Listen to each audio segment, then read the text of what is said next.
I cannot fail. Grandma depends on me. The thought echoed in Anya's mind, a 10-year-old YAKUT girl, as the 6,000-kilogram bison's icy breath vaporized in the 71-degree Celsius air, forming a dense mist. The snow groaned beneath her tiny feet, each step a prayer against the endless abyss of ice. With the ancestral blade trembling in her already numb hands, she faced the bestial eyes of the colossus that promised to crush her, feeling the winds howl, whisper the name of her blind, hungry grandmother waiting at home. And what she was about to do defied everything known about human resilience. The bison, a mountain of muscle and fur matted with ice, let out a snort that made the ground tremble beneath Anya's feet. Its dark eyes, deep as frozen lakes, fixed on her with an intensity that spoke of millennia of untamed savagery. Anya felt a shiver, not just from the cold, but from the raw terror that immobilized her. The harpoon, a familiar yet strange weight in her small hands, now seemed like a dry twig against the mountain of flesh before her. She remembered her grandmother's stories of the tribe's bravest hunters. But Anya was just a girl, and the bison, a giant. The animal took a slow, heavy step, and the crunching snow beneath its massive hooves sounded like a warning. Anya instinctively recoiled, her heart pounding erratically. She knew she couldn't run, not after days of pursuit, of sleepless nights, with hunger gnawing at her stomach and the image of her frail grandmother waiting etched in her mind. Willpower, more than physical strength, kept her there. She tightened her grip on the harpoon's shaft. Her father, who had departed forever in the great winter, had taught her to respect nature, to read the signs of the wind and snow, to understand animals.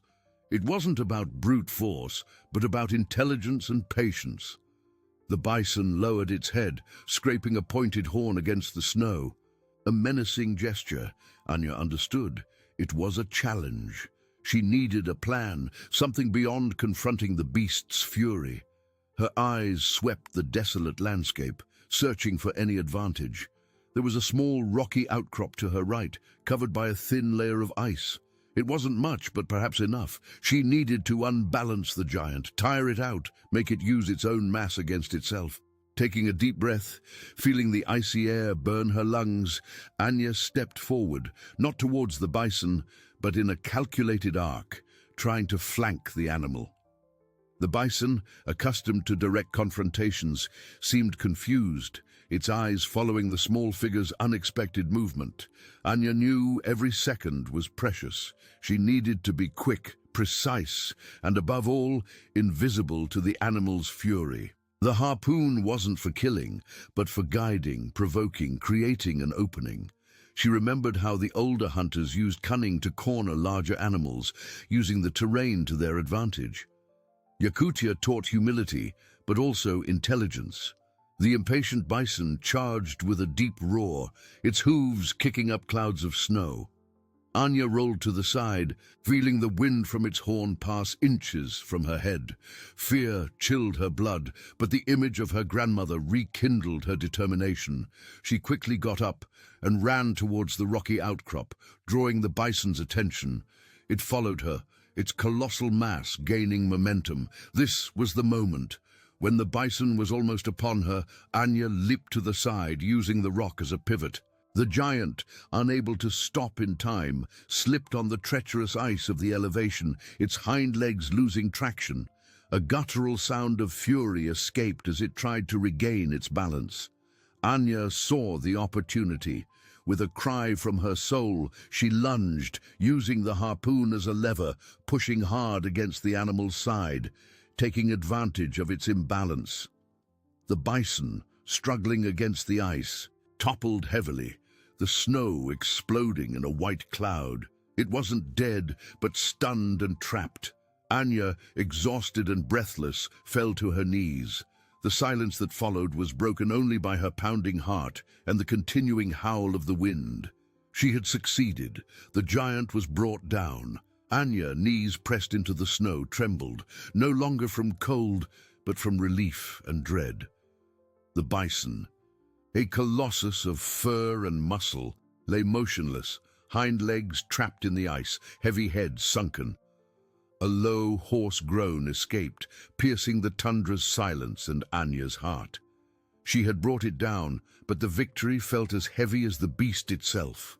The harpoon, still in her hands, was now a burden. Her fingers numb, her mind raced. The image of Grandma, weak and hungry, appeared vividly. It was for her. Every beat of her exhausted heart echoed the promise. Before the fallen majesty, Anya felt sadness and respect for the life about to be taken. Her father used to say that hunter and prey were linked, a cycle of life and death in Yakutia. It wasn't about dominating, but honoring. Now she, a 10-year-old girl, carried this ancestral burden. With difficulty, legs shaky, she approached the bison. The animal's eyes, once full of fury, now showed resignation. Anya touched its thick fur, feeling the residual warmth. It was magnificent. Her smallness before the force of nature overwhelmed her. How would she, a child, handle that meat, the promise of life for her grandmother and the weight of her action? The pale sun was setting, painting the sky purple and orange. The temperature would drop even further. The bison's body would cool, making the task harder. Anya knew she couldn't drag the entire animal. Physical impossibility. She needed help, but she was alone, miles away. A knot tightened in her throat. One obstacle overcome had revealed another, greater one. She knelt again beside the bison, closing her eyes. She took a deep breath, calming her heart. She remembered her grandmother's words. The tundra provides, but it demands patience and wisdom. Use what the land gives you, my little one. The ice can be your friend, the wind your guide. Anya opened her eyes. The snow, the ice, the rocks. Nothing but the white vastness. An idea, fragile as a snowflake, began to form. Her father had taught her to use snow as insulation, ice as a tool. She didn't have large knives, only the harpoon and her small hunting knife. The harpoon had a sharp point, and the strength of the ice could be used. She needed temporary shelter protected from the wind, and a plan to transport the meat. It wasn't just about hunting, but about surviving afterward. With each thought a new challenge, but Anya's determination only grew. Grandma depended on her. She couldn't give up. The fight against the bison had only been the beginning. The battle was against time, cold, and solitude. She began to dig in the snow with her hands and the tip of the harpoon, creating a trench, a refuge beside the fallen giant. The exhaustion was immense, the urgency greater, each movement slow, painful, but filled with purpose. The 10-year-old Yakut girl was about to face her greatest challenge, not with brute force, but with the cunning and resilience that Yakutia had etched into her soul. Anya continued to dig in the snow, her sore muscles protesting with each movement of the harpoon. The trench, initially shallow, slowly deepened, offering minimal protection against the biting wind that seemed to want to tear her from the ground. The bison, imposing even in its fall, was a mountain of flesh and fur beside her. The animal's residual heat began to diminish, and Anya knew that time was her most relentless enemy. She needed to act, but her child's mind, though resilient, struggled to conceive the magnitude of the task. How could a 10-year-old girl, with only a harpoon and a small hunting knife, dismember a 6,000-kilogram giant? She sat for an instant, her body exhausted, her gloved hands already numb. The tears, which threatened to freeze on her cheeks, were swallowed. There was no time for despair. The image of her grandmother, her wrinkled and gentle face, her blind eyes full of hope, was the fire that kept her burning. Anya, my little fawn, the tundra teaches us to be strong as ice and flexible as the willow. Her grandmother's voice echoed in her memory. Flexibility. She couldn't fight the bison's brute force, nor the cold. She needed to use them. The harpoon, which had helped her bring down the beast, would now be her cutting tool. Its sharp point, though not ideal, was all she had. With a sigh that turned into dense vapor, Anya stood up. First, the shelter. Using blocks of compacted snow that she cut with the harpoon's blade, she began to build a low wall around the trench, creating a more enclosed space, a small sanctuary against the wind's fury. It was slow and meticulous work, her small fingers struggling against the ice's rigidity. Each block was heavy, each fit required precision. She thought of the igloos her father built, the snow walls that protected the family from the cruelest storms. She wasn't building an igloo, but a temporary refuge for the task that would follow. When the rudimentary shelter was ready, offering a barrier against the wind, Anya turned to the bison. The task seemed even more daunting up close. She knew she needed to start with the most accessible parts, those offering the tenderest and easiest meat to cut. Her small hunting knife, sharpened with stones before her departure, seemed tiny against the animal's thick hide. She remembered her father, who used long, strong knives for skinning and butchering. But Anya was not her father. She was Anya, and she had to use what she had. With the harpoon, she made the first deep incisions in the hide, using all the strength of her slender body. The sound of the cut, muffled by the fur, was almost inaudible in the wind's howl. With each cut, each pull, each moment of exhaustion, Anya's mind returned to her grandmother, the smell of smoke from the hearth, the warmth of her hugs, the stories told in a low voice. That meat wasn't just food, it was the promise of life, of another winter together. The intense cold which had once been her enemy now began to be an ally. The bison meat, exposed to the icy air, began to harden, making the cuts cleaner and more precise. She couldn't take everything, but she would take enough, small pieces, one by one, wrapped in sections of the bison's own hide, which would serve as insulation. Ancestral wisdom passed down through generations guided her hands. Yakutia, relentless, also offered its lessons.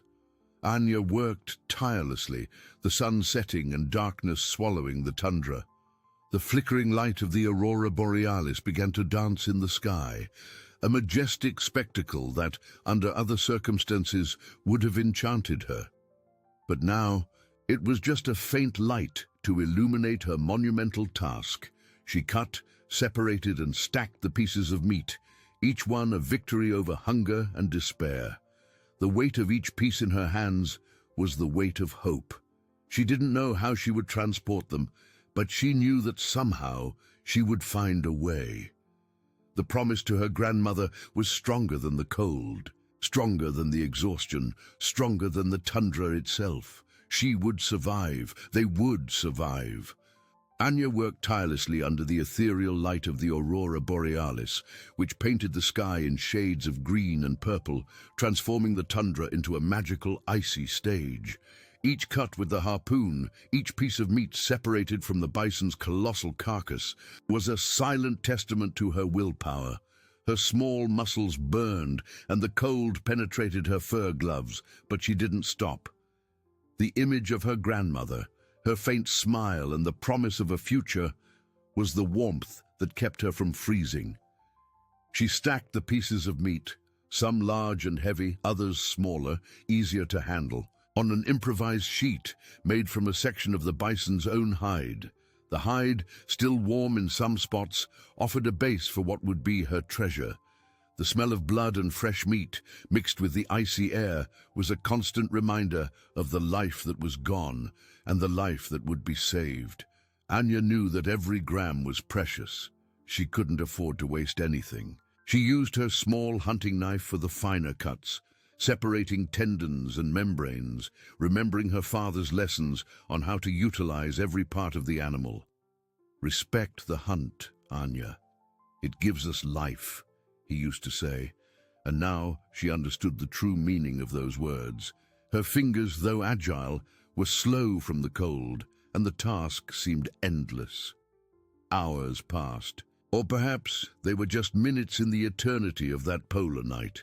When the pile of meat became a substantial mound, Anya stopped, exhausted. The bison's body was visibly smaller, and what remained would be food for wolves and ravens. A natural cycle she couldn't interrupt, but she had enough, more than enough for her grandmother, and perhaps even to share with others. If she could reach the village, the problem now was transportation. The bison's hide, which served as a base, was heavy on its own, and with the meat, it became an impossible burden for a 10-year-old girl to drag through the deep snow. Anya sat down again, her gaze fixed on the mountain of meat. Despair threatened to return, but she shook it off with a nod. "No, Anya, Grandma is waiting." She closed her eyes, seeking the ancestral wisdom her grandmother often spoke of. The tundra gives you what you need if you know how to look. What did the tundra give her? Snow, ice, rocks, and the bison itself. Her eyes opened, and she looked at the animal's body. The hide. The hide was strong, resilient, and the ribs. A bold, almost insane idea began to form. She couldn't drag the meat on the snow, but perhaps she could drag it with the snow. And the bison's hide, so large and tough, could be more than just a mere sheet. It could be an improvised sled. With a new burst of energy, Anya returned to work. With the harpoon, she began to carefully cut the remaining bison hide, not into small pieces, but into a large rectangular section, the biggest she could manage. It was arduous work. The hide was thick and difficult to pierce, but the vision of the sled in her mind propelled her. She needed something to tie, to pull. The bison's tendons. With the smaller knife, she began to extract the longest and strongest tendons from the animal's legs. They were like natural ropes, flexible even in extreme cold. With them, she would make bindings. The aurora borealis, now fainter, began to give way to the first grey hues of dawn. Time was running out, but Anya felt a new hope. She wasn't just cutting meat, she was building a bridge back home, to her grandmother. Yakutia, in its cruelty, also offered her the tools for life. She would make a sled, and she would pull it no matter the cost. The journey back would be as epic as the hunt. The journey back would be as epic as the hunt. With new determination pulsing in her veins, Anya threw herself back into the task of butchering the bison. The harpoon, once a weapon, now became a rustic tool for the most arduous of tasks. The animal's hide, thick and tough as drum leather, slowly yielded to the deep, painful cuts the girl made. Each movement demanded all the strength of her slender body, her muscles screaming in protest. The intense cold, which had once been a paralyzing threat, now helped to stiffen the hide, making the cut cleaner, but no less strenuous. She sweated beneath her heavy clothes, vapor rising into the icy air as she outlined a large rectangular section, the biggest her small hands could manage. Next came the task of extracting the tendons.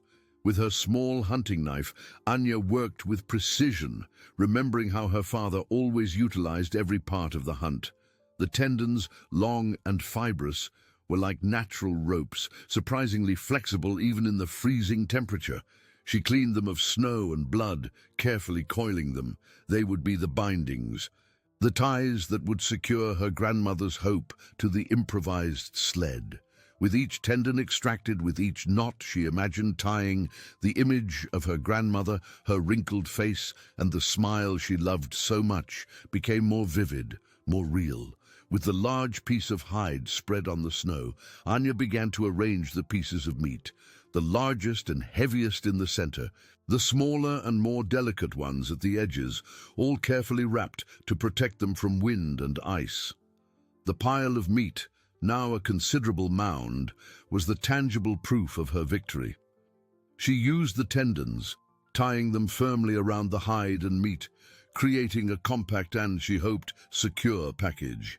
The weight was immense, a burden that seemed larger than herself. When she finished, she sat down exhausted, looking at the improvised sled. It was a mountain of hope, but also a reminder of the colossal challenge that still lay ahead. The pale sun was already beginning to peek over the horizon, tinting the sky with grey and pink hues. The aurora borealis, which had accompanied her through the night, slowly faded. Anya knew time was short. She needed to get home before her grandmother lost her last strength. With a deep sigh, she stood up, grasped the ends of the tendons that served as a handle, and pulled. The sled didn't move, not an inch. The ice and snow held it with stubborn force. Despair threatened to swallow her, a cold different from the tundras, a cold in her heart. "I cannot fail," she whispered, her voice hoarse from exhaustion and emotion. "Grandma needs me." She remembered her father's words. "Strength isn't just in muscles, Anya, but in mind and spirit." She couldn't pull the sled from the front. She needed leverage, intelligence. Her eyes swept the landscape again, searching for a solution. There was a nearby protruding rock, covered in ice. She could use it. With a new plan, Anya tied the sled's handles to the rock, creating a fulcrum. Then, using the harpoon as a pole, she began to push the sled from behind, using the rock as a pivot.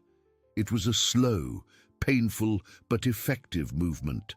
The sled groaned, the hide sliding over the ice, and finally moved. 1 centimeter, then another. Each advance was a victory, each effort a prayer. The journey back would be long and arduous, but Anya, the small hunter of Yakutia, would not give up. She would pull hope home, no matter the cost. Anya pulled the bindings of the improvised sled, feeling the colossal weight of the bison meat. Her feet sank into the soft snow with each step, and the effort was superhuman for her 10 years. The sled, made from the giant's hide, dragged with agonizing slowness, leaving a deep furrow in the white landscape. Every muscle in her body ached, her lungs burned with the icy air. But the image of her grandmother, weak and hungry, was an invisible whip that propelled her forward. "One more step, Anya. For her," she whispered to herself, her voice hoarse and almost inaudible in the wind's howl. The pale sun, now higher, cast a cold light over the tundra, revealing the desolate vastness she still needed to cross. The village seemed a distant dream, an almost unattainable promise. She pulled, pushed with the harpoon, tried to leverage the sled over small ice elevations. Progress was minimal but constant. With each meter gained, a thread of hope ignited in her exhausted heart.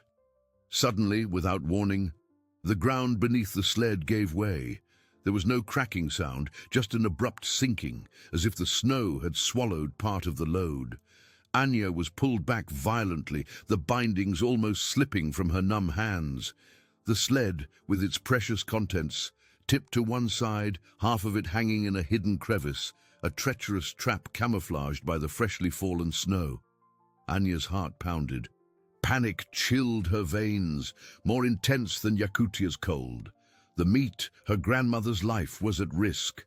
A groan of despair escaped her lips. She tried to pull, but the sled was stuck, the damp hide clinging to the ice and compacted snow of the crevice.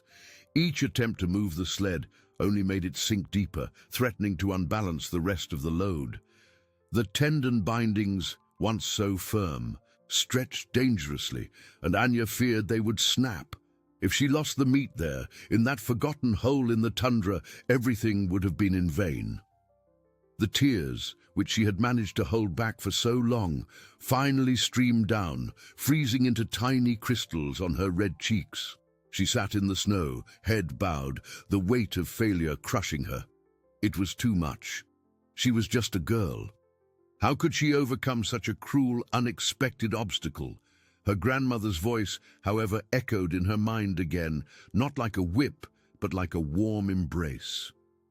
"Anya, my little one, the tundra is full of surprises, but also of solutions. Look with the eyes of your heart, and you will find the way." Anya lifted her head, wiping away tears with the back of her glove. She looked at the crevice, at the half-buried sled, at the snow around it. The crevice was deep, but not wide. The sled was caught by its sides, the bison's hide serving as a kind of wedge. She couldn't pull it out, but perhaps she could push it up, or to the side. She needed a lever, a fulcrum. Her eyes fell on the harpoon still in her hands. The tool that had brought down the giant would now be the one to save her treasure. With renewed determination, Anya stood up. First, she needed to ensure the sled wouldn't sink further. Using the harpoon, she began to dig out blocks of compacted snow, pushing them under the suspended part of the sled, creating an improvised base. It was slow and meticulous work, but each block was a small victory. Then, with the harpoon firmly braced against a nearby rock, she used it as a lever, trying to lift the sled's edge. The effort was immense, but she felt a slight movement. The sled groaned, and a piece of ice broke free from the crevice. It wasn't enough, but it was a start. Yakutia, in its relentlessness, tested her resilience at every moment. But Anya would not bend. She would find a way.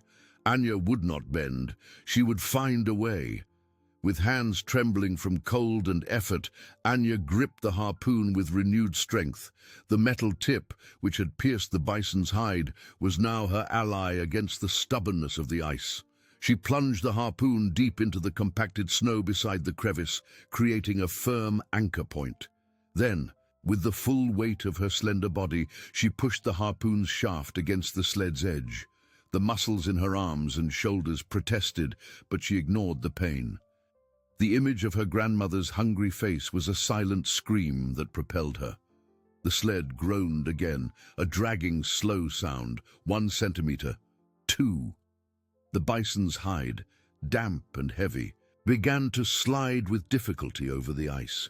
Anya repeated the movement, plunging the harpoon a little further, seeking a new leverage point. Each push was a battle. Each millimeter gained a hard-won victory. The snow she had piled under the suspended part of the sled helped, offering a more solid base for the slide. She breathed with difficulty, a vapor condensing into dense clouds with each exhalation. The sun, now higher in the pale sky, brought no warmth, only a cold light that revealed the immensity of the task. But Anya was no longer alone in her mind. Her grandmother's voice, soft and wise, seemed to whisper in the wind. "The tundra teaches us to dance with the ice, not to fight it, my little one." Dance, not fight. Anya paused for an instant, the harpoon still firmly in her hands. She couldn't simply force it. She needed rhythm, intelligence. She observed the sled, the crevice, the snow. The bison's hide was slippery. The ice was slippery. She could use that to her advantage. Instead of just pushing, she began to gently rock the sled from side to side, using the harpoon as a fulcrum. It was a small, almost imperceptible movement, but it began to loosen the ice that held it captive. The sled, with a muffled groan, began to move more fluidly. The blocks of snow she had placed underneath served as an improvised ramp. With each rock, she pushed a little more, feeling the sled slowly rise. Anya's heart pounded, no longer from panic, but from renewed hope. She was dancing with the tundra, as her grandmother had taught. Sweat streamed down her forehead, mixing with dried tears. Finally, with one last exhaustive push, the sled broke free from the crevice. It slid out, landing with a soft thud on the solid snow. The meat was saved. Anya fell to her knees beside the sled, her body trembling with exhaustion and relief. She touched the bison's hide, feeling its rough, cold texture. She had done it. Against all odds, against the cold, against despair, and against the treacherous trap of the snow, she had prevailed. A faint but genuine smile lit up her face. The light of the aurora borealis had vanished, but a new light, that of hope, shone in her eyes. The journey back was still long, the dangers of the tundra still lurked. But Anya felt an inner strength she had never imagined possessing. She wasn't just a 10-year-old girl. She was a hunter, a guardian, a daughter of Yakutia. Grandma was waiting, and Anya, with the bison meat and ancestral wisdom in her heart, was ready to continue. She stood up, adjusted the sled's bindings, and with a renewed breath began to pull again. The sled, now free, slid with a little more ease, leaving the treacherous crevice behind. Anya pulled the sled, each step a battle against the snow and the colossal weight of the load. The deep furrow left behind was the only visible proof of her arduous progress. Her body, exhausted to the bone, cried out for rest, for a moment of relief, but the vivid image of her grandmother, her pale face and lips cracked from hunger, was a constant and painful reminder of what was at stake. The harpoon, once a weapon and then a lever, now served as a crucial support, plunging into the ice every few meters, helping her overcome small elevations and maintain balance. The intense cold, which had once been a paralyzing enemy, was now a constant presence, numbing her limbs, but never her indomitable spirit. The pale morning sun rose a little higher in the grey sky, but its glow was deceptive, offering no warmth to the frozen landscape. The tundra stretched before her, an infinite white canvas, dotted only by ice-covered rocks and twisted shrubs that looked like ghosts in the mist. The village, which had once seemed a distant point on the horizon, now blurred with the indistinct line between sky and earth, a mirage of hope. Anya felt her throat dry, hunger gnawing at her stomach with sharp claws, but she dared not touch the bison meat. That was for Grandma, the promise of life. Hours dragged on, marked only by the subtle shift of light and the painful, repetitive rhythm of her gasping breath. Her feet, protected by fur boots, began to feel the excruciating weight of each step, and blisters formed, painful and invisible beneath the layers of clothing. She stumbled several times, falling to her knees in the soft snow, but always got up, shaking the ice from her clothes with admirable stubbornness. "I can't stop," she murmured, her voice almost a hoarse whisper in the wind's howl. "Grandma needs me. I promised." Suddenly the wind, which had previously howled in a constant, monotonous tone, intensified with a sudden fury. Small snowflakes began to dance in the air, swirling in increasingly dense spirals. Within minutes, the blizzard set in, transforming the landscape into an impenetrable white blur. Visibility dropped drastically, and Anya could barely see a few meters ahead. Fear, which she had bravely managed to keep at bay, clutched her heart with icy claws. To get lost there in the vast, relentless white would mean certain death for her and, consequently, for her beloved grandmother.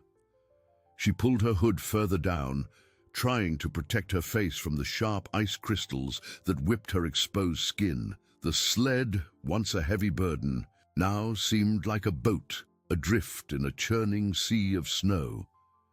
Anya tried to maintain her direction, remembering her father's lessons on how to navigate by the position of the sun and stars, but the sun was completely hidden by the blizzard, and the stars had not yet appeared in the obscured sky.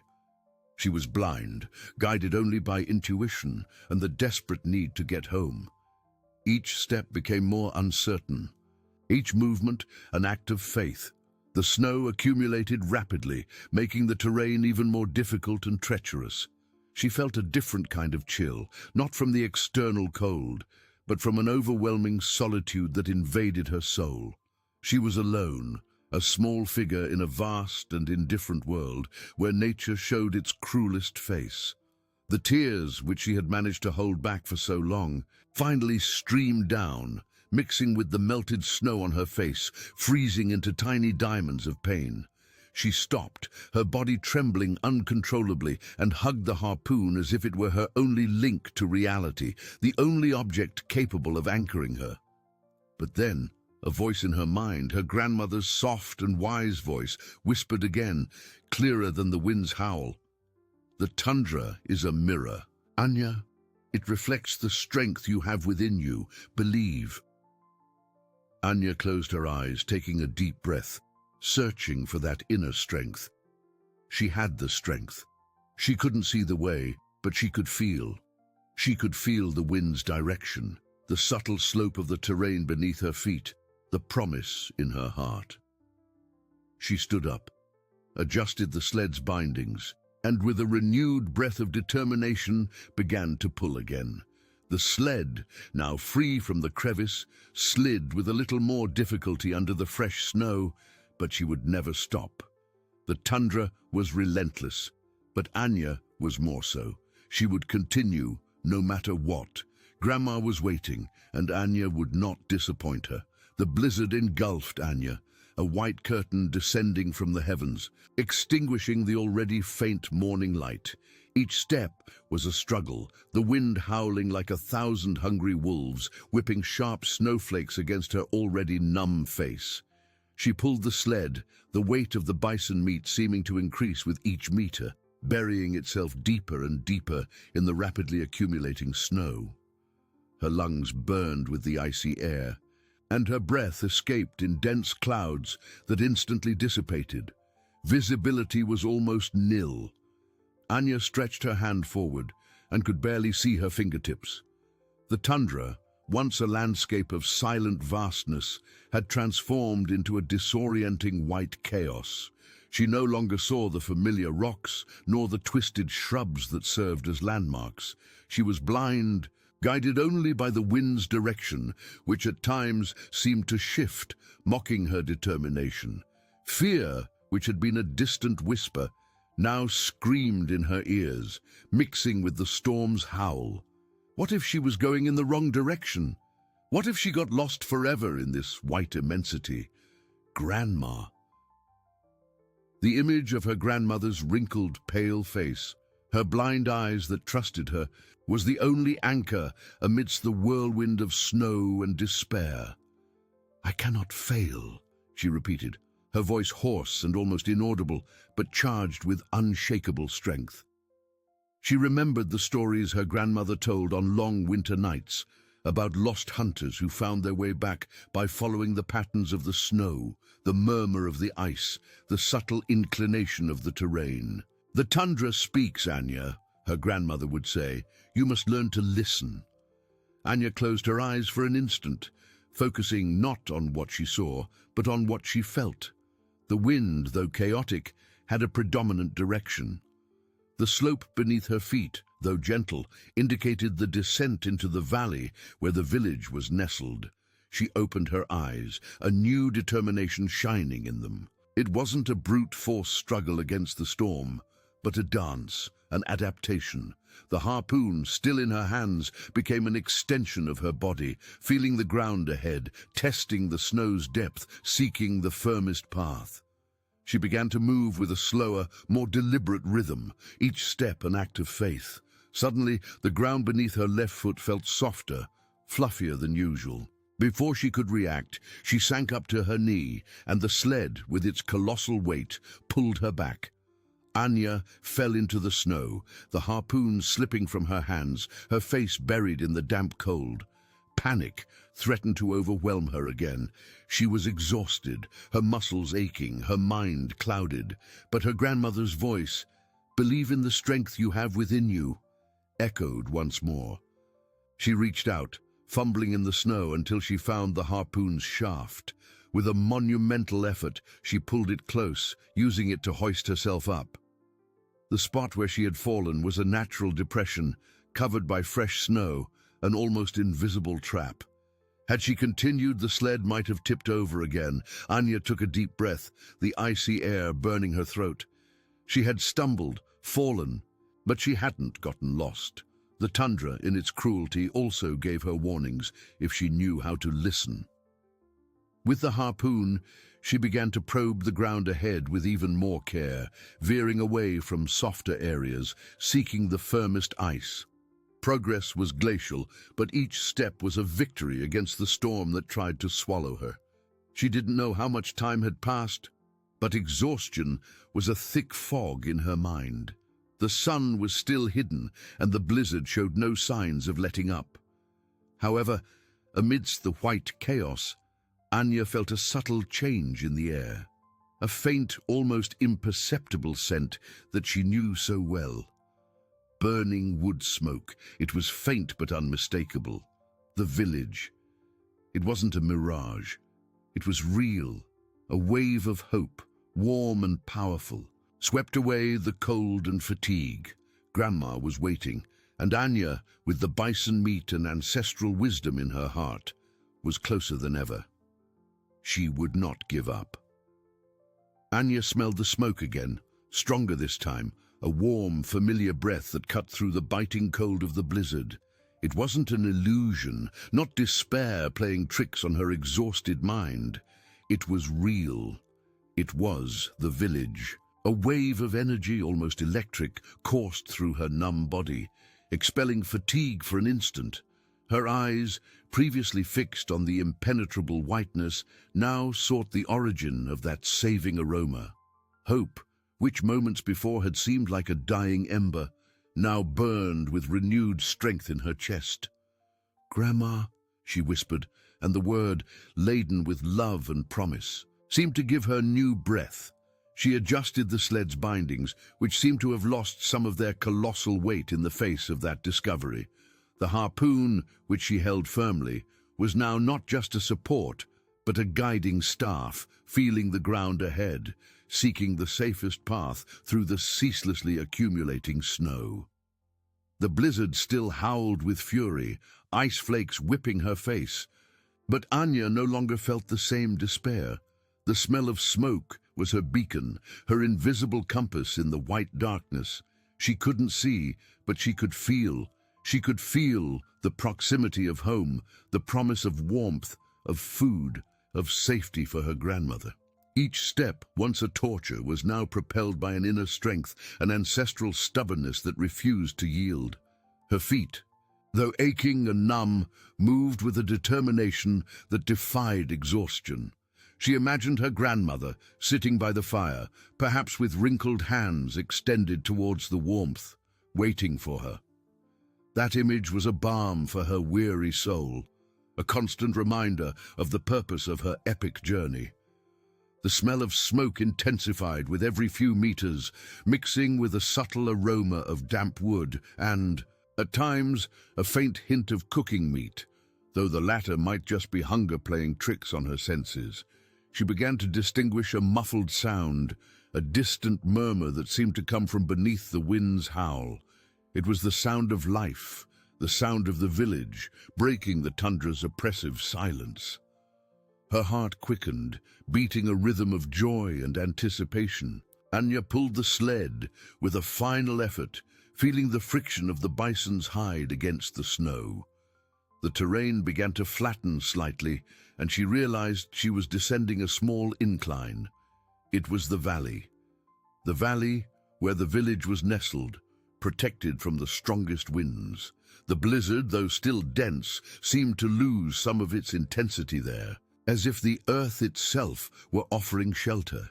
She stopped for an instant, her body trembling, no longer from cold or fear, but from an overwhelming emotion. The tears, which she had shed earlier out of despair, were now of pure relief, streaming warm down her cheeks and evaporating in the icy air. She couldn't see anything beyond a white blur, but she knew she was close. So close. Anya took a deep breath, drawing in that smell of smoke, that muffled sound. It was the promise of life, of family, of a future. She had not failed. She had survived. And most importantly, she had ensured her grandmother's survival. With one last, exhaustive pull, she felt the sled slide over firmer ground, less covered in soft snow. There was a path there, a beaten path, though now obscured by the blizzard. She took another step, then another, following her intuition and the increasingly strong scent. Suddenly, a dark, indistinct shape emerged from the mist, a form that slowly materialized. It was one of the village cabins, covered in snow, but unmistakable. Anya let out a muffled cry of triumph, a sound lost in the wind, but one that echoed in her soul. She had arrived. Grandma was safe. Anya, her heart overflowing with relief, pulled the sled toward the nearest cabin, her steps now quicker, propelled by adrenaline. The blizzard, though still present, seemed less threatening, as if the village itself offered a protective barrier. She could barely wait to see her grandmother's face, to feel the warmth of the fire, to know that everything was well. The journey had been long, brutal, but the victory was sweet, sweeter than any food. She hadn't yet reached her grandmother's cabin, but the sight of the first structure was enough to dispel the last shadows of doubt. She was home. The smell of smoke, once a distant guide, was now strong and comforting, mingling with the aroma of pine and the promise of warmth. But the blizzard was still a thick veil, transforming the cabins into indistinct ghosts. Anya knew each one was a home, but which was hers? Her cabin, the one she shared with her grandmother, was closer to the center of the village, near the ice well. She needed to navigate a small labyrinth of snow-covered structures, relying more on memory than on sight. The sled, though lighter in her spirit, was still a considerable weight. Her arms and legs, which had found a reserve of strength with hope, now began to fail her again. She stumbled over a snowdrift, almost falling, but the harpoon, still in her hands, served as a support. The muffled sound of voices and the distant crackle of fires were a symphony of life, but the darkness and snow made each step uncertain. "Grandma," Anya murmured, her voice choked with emotion. She felt her heart pounding, a mix of exhaustion and an almost painful joy. She passed one cabin, then another, trying to recognize some detail, a familiar shape beneath the layer of ice. All seemed identical, shrouded in the same white pall. Despair threatened to return, a cold different from the tundras, a cold of uncertainty within her chest. Had she come so close only to get lost in the final meters?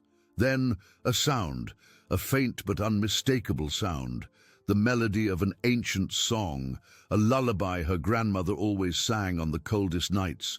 It was a soft lament, almost a whisper, but Anya recognized it immediately. It came from a cabin a little further ahead, to the right. Her eyes widened, and a smile broke across her face, illuminating it despite the cold and exhaustion. It was there. It was her grandmother's voice. With a strength that seemed to come from a place beyond her tired body, Anya pulled the sled with one last, desperate effort. Every muscle screamed, but she ignored the pain. The harpoon, now a symbol of her victorious journey, dragged in the snow. She approached the cabin, the reindeer hide door seeming like a portal to salvation. The smell of smoke was more intense there, mingling with the familiar aroma of dried herbs and her grandmother herself. Anya released the sled's bindings, letting it fall into the snow beside the entrance. She no longer cared about the weight, the cold, the storm, only about her grandmother. With trembling hands, she pushed open the heavy hide door. The faint light of a fire danced on her face, and the warmth, a welcome embrace, enveloped her. There she was, her grandmother, sitting on a low bench near the fire, her wrinkled hands extended towards the flames, her blind eyes fixed on some distant point. She was still humming the ancient melody, a tune of hope and resilience. The elder's face was pale and thin, her lips cracked, but there was a serenity in her expression. She was alive. "Grandma!" Anya exclaimed, her voice a mere thread, but filled with deep emotion. Her grandmother stopped singing. Her head turned slowly in the direction of the voice, her eyes unfocused, but her face lit up. A faint smile, full of love, appeared on her lips. "Anya, my little Anya, is that you, dear?" Anya ran to her, her knees buckling, and threw herself into her grandmother's arms. The embrace was tight, a refuge from the cold, the hunger, the fear. The tears, which she had held back for so long, finally streamed freely, warm and cleansing.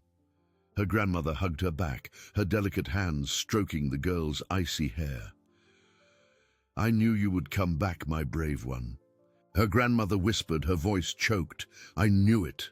Anya couldn't speak, only cried, her face nestled in her grandmother's shoulder. The smell of her grandmother, the warmth of the fire, the melody of the song in her mind. She had succeeded. The bison was outside, the promise of life, the climax of the journey, the reunion, the victory against the impossible. The tundra had tested her soul, but she had prevailed. Her grandmother pressed Anya against her, her wrinkled, thin hands stroking the girl's tangled hair, still damp with melted snow and tears. The elder's body trembled slightly, not just from cold, but from a deep emotion that blindness could not hide. "My brave little one," she repeated, her voice choked. "You came back. I knew you would." Anya, unable to utter a word, simply clung to her grandmother, feeling the warmth of the frail body and the aroma of smoke and herbs that always calmed her. The crying was a relief, washing away the fear, exhaustion, and loneliness that had accompanied her for days. Finally, the unbearable weight of her journey began to dissipate, replaced by a feeling of peace and security that she had yearned for with every fiber of her being. Her grandmother, feeling her granddaughter's tremor, gently pulled her away, her hands rising to frame Anya's icy face. Although her eyes could not see, her fingers traced her cheekbones, eyebrows, forehead, as if reading the story of her ordeal. "You are exhausted, my dear," she said, her voice full of tenderness, "but you are here, and the bison. I can smell it even through the door." Anya nodded, a faint smile appearing on her lips. "It's out there, Grandma. It's huge. It will last a long time." The news, uttered with almost childlike simplicity, was monumental. Her grandmother let out a deep sigh, a mix of relief and gratitude. "May the spirits of the tundra bless you, my Anya. You saved our lives."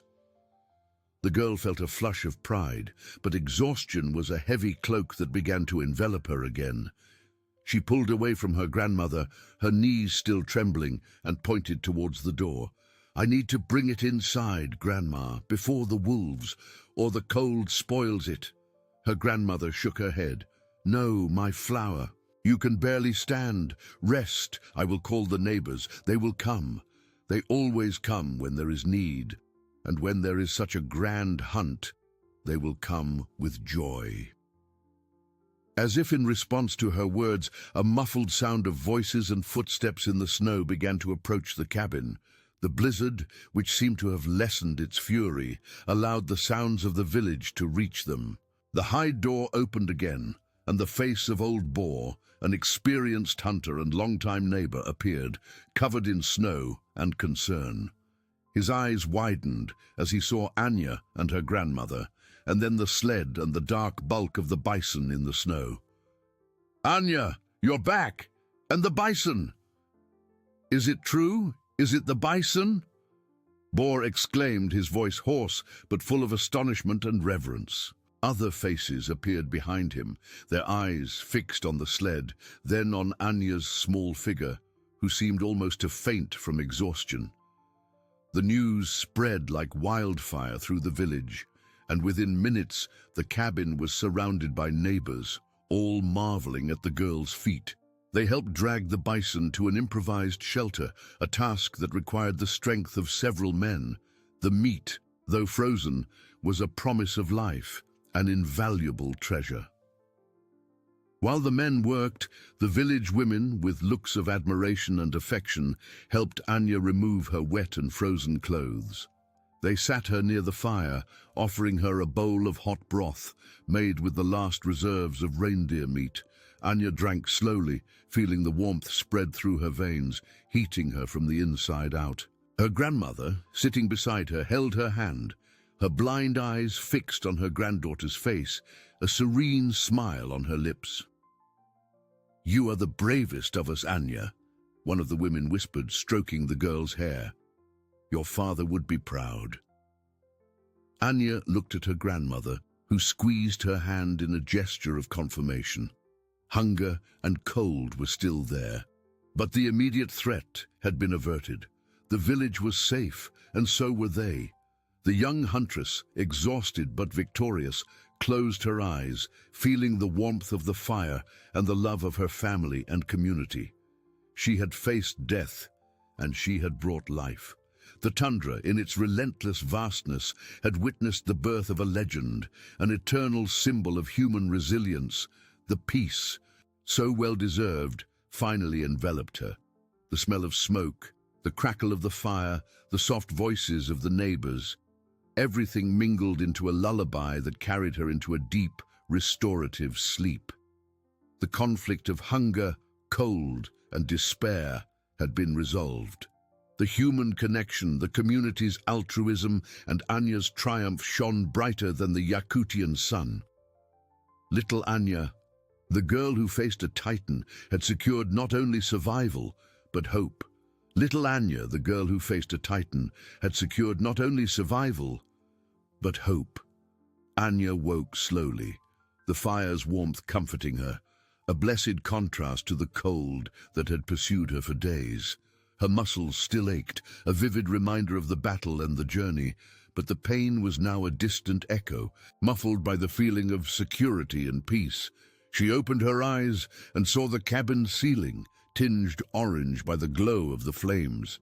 Beside her, her grandmother slept deeply, her face serene, one wrinkled hand resting on Anya's.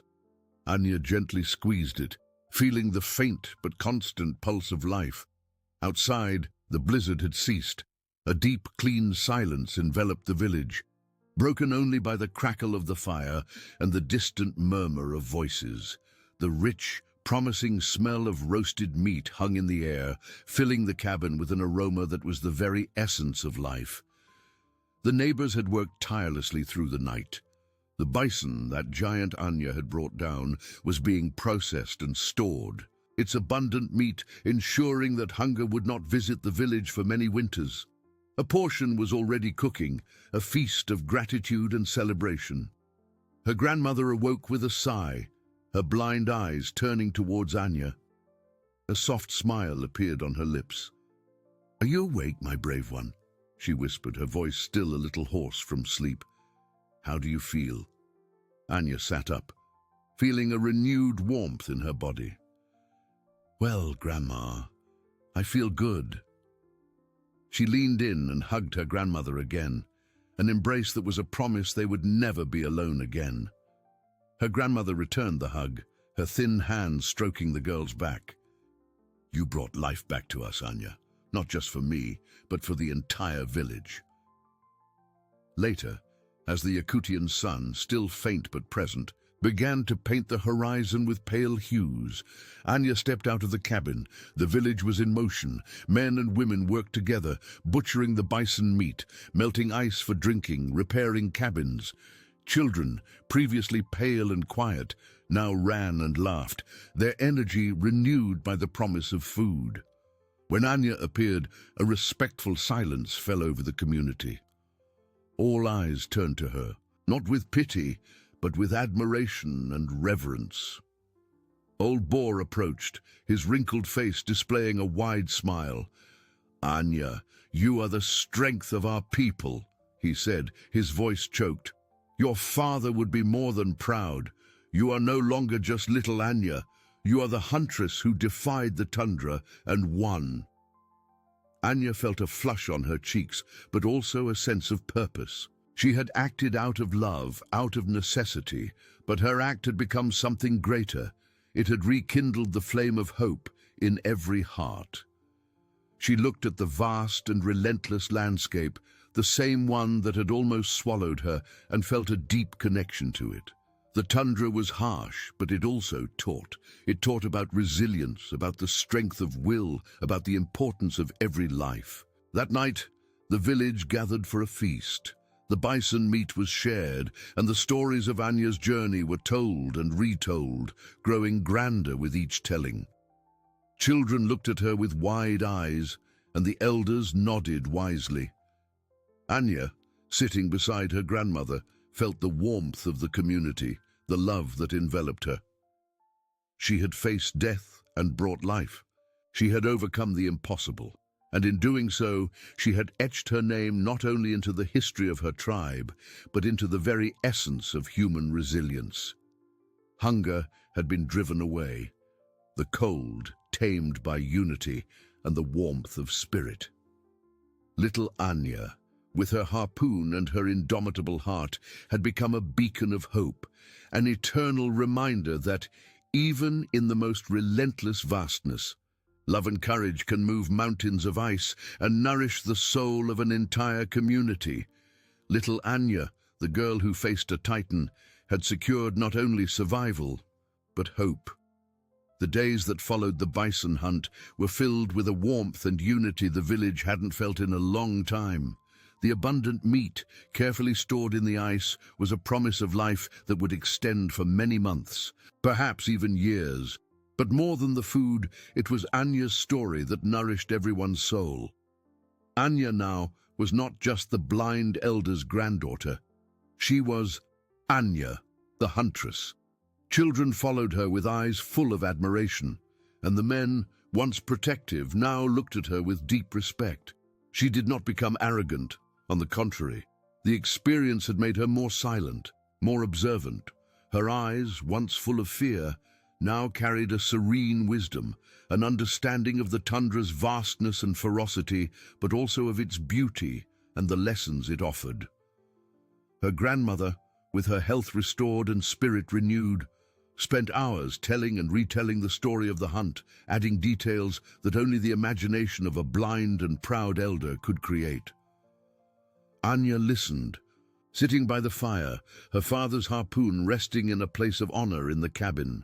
It was no longer a weapon of despair, but a symbol of heritage, courage, and unshakable love. The village, inspired by Anya's feat, seemed to have found new vigor. Daily tasks, once faced with resignation, were now carried out with a renewed sense of purpose. When a particularly violent blizzard struck weeks later, no one despaired. They remembered Anya, the little girl who faced the impossible, and found strength in her memory. Anya, in turn, felt the weight of her new responsibility. It was not a burden, but a calling. She began to accompany the older hunters on their shorter expeditions, learning the tundra's secrets, reading tracks in the snow, the wind's signs, not to hunt another bison alone, but to understand her world, to prepare for the future. She knew the tundra would always present new challenges, but now she would face them with new confidence. Her connection with her grandmother deepened. They shared not only the cabin and food, but a story, a bond forged in adversity. Her grandmother, with her ancestral wisdom, guided Anya with gentle words, teaching her about medicinal plants, the songs of the snow spirits, and the importance of always honoring the land and its gifts. On a rare sunny afternoon in Yakutia, Anya sat outside the cabin, observing the white horizon. The air was calm, the cold less biting. She held a piece of wood, carving it with a sharp knife, a pastime her grandmother had taught her.